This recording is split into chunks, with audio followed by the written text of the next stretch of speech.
With the new update 2 that just came out for Payday 3, which included the 2 new legacy heists, Cook-Off and Turbid Station, it also came with a pretty major game changer, which is the Infamy points per heist win. Meaning, we no longer require to only utilize challenges to level up our accounts, and rather, we actually gain experience as we play regular heists. So with that in mind, I decided to take up any maps that could be a top contender for the best Infamy points solo farm, and I've concluded my list with 3 different choices.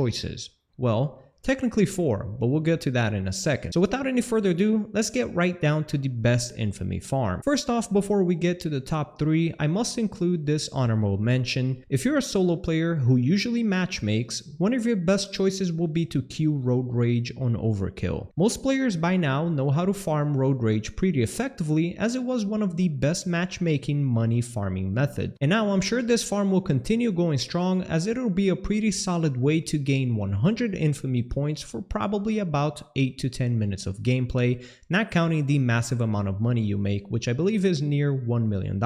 It all of course depends on how solid of a team you get. I've been in games where my team has won in about 7 minutes, so 7 minutes for 100 points and $1 million is pretty decent. However, let's move on to the actual solo top 3 options we have available. First up, we've got Dirty Ice Overkill Solo.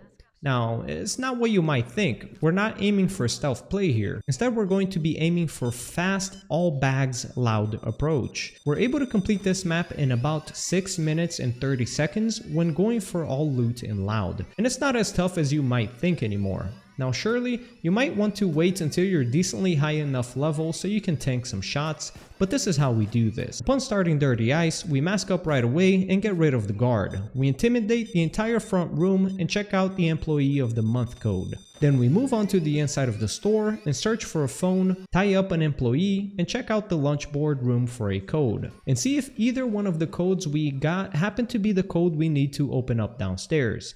If not, we open up the VIP room, grab the code, go downstairs, open it up, grab the red key card and pull the lever, and back onto the front of the store we go. We trade out 5 of the hostages we initially intimidated for about 30 seconds longer of a negotiation phase, and we start opening up some cases. As the phase is about to end, we grab the employee we tied down earlier and make her open up the vault for us. And then we grab the rare stone and give it to one of the bots. Then proceed on to opening up all the cases in the VIP room as the cops start coming in. With the bots having been buffed, they actually tank quite a bit and they survive for a long amount of time, which makes our life dramatically easier. At this point, we just focus on grabbing all of the remaining jewelry from the front part of the shop, which is a total of 8 more different bags. I recommend putting down an armor bag to loot any armor you might need as you're doing this, but generally speaking, this run will only last for 1 cop wave,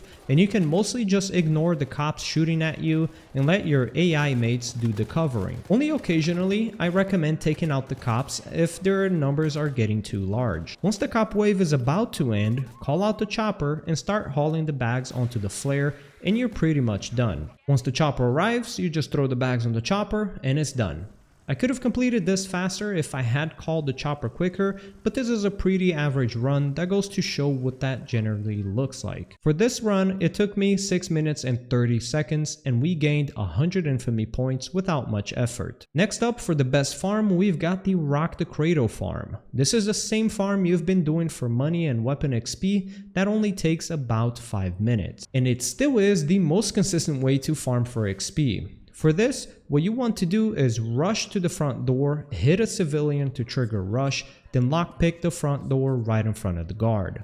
Take a second, then sprint all the way onto the bouncers, ignoring whether you're detected or not. Take the blue key card from the right bouncer's pants and open the door and let yourself get arrested. After you're arrested, you'll be requiring the slippery fingers skill, which will allow you to uncuff yourself, and after you do so, just sprint down the stairs onto the room to the right, then move through these railings. Get to this office and start searching for the room, which will have a big whiteboard with the codes you need.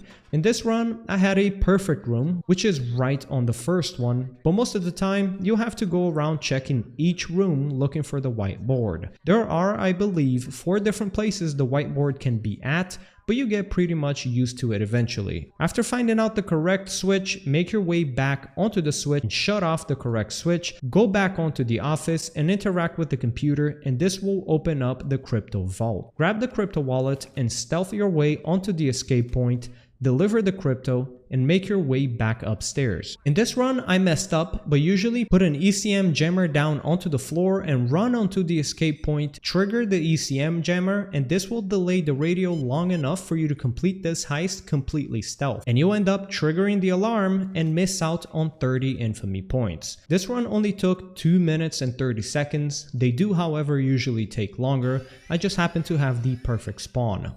And had I not messed up the ECM jammer, and I would have gotten 90 infamy points in sub 3 minutes. Next up, we've got the golden shark. The downside of this farm is that it can't be as effectively spammed, as you'll be requiring the elevator access heist favor. However, every time you do have this favor and want to make a quick 210 infamy points, then pop this favor and do this run. You want to play Golden Shark pretty regularly. Run onto this right side of the bank, grab the phone which will be laying around onto one of these tables, run across to the bank tellers and open up the left door. Wait until there's no guard and enter the HR room and interact with the computer. Grab one more phone as the computer's loading up, which is usually scattered around this room, and after the computer's done, interact with it, and if you've got the bank system, you'll want to run across this hallway and onto this room, which you then use the phone you scanned in the HR room to open the door and search for the red key card.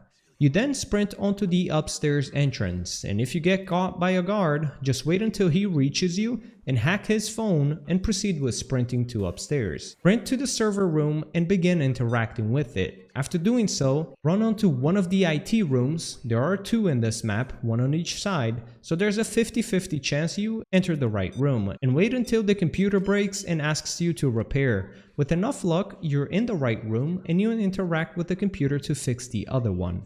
If you're in the wrong room, this will only delay you about 10 to 20 seconds, so it's not a big deal. After fixing the computer, run back to the server room and interact with it.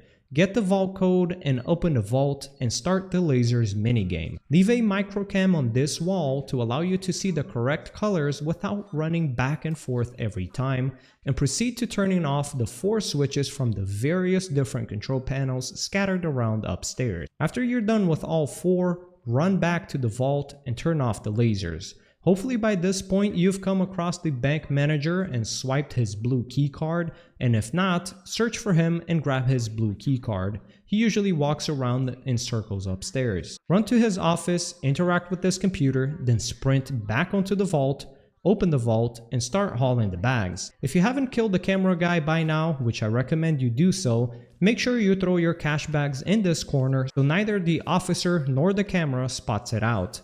Grab all of the bags and start throwing them 2 by 2 down the elevator shaft. Don't go down the shaft until you've thrown them all down, and after you do so, I recommend getting rid of both the officers in the garage. Personally, in this run, I have saved up both my radios at this point and I didn't use it to my advantage. The best thing you can do is bait the garage officer into these hallways, then take him out.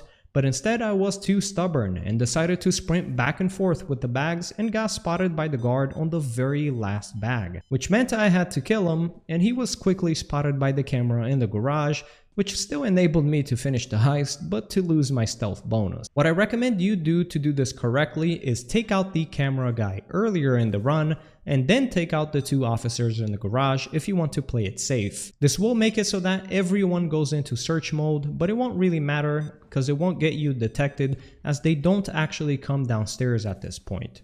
It actually would have even saved me time as I wouldn't have had to go around dodging cameras. Either way, this was a very unpolished run, but it still only took 12 minutes and 50 seconds, and it would have gotten me 210 points if I wasn't stubborn, and made me a whopping near $1.4 million. So anytime I grab an elevator access favor, it's an easy, quick 210 infamy points. I hope this video was useful to some of you guys. If you have any other heists that is an amazing heist to farm, do let me know in the comment section below. I'll be catching you guys on the next one. Peace.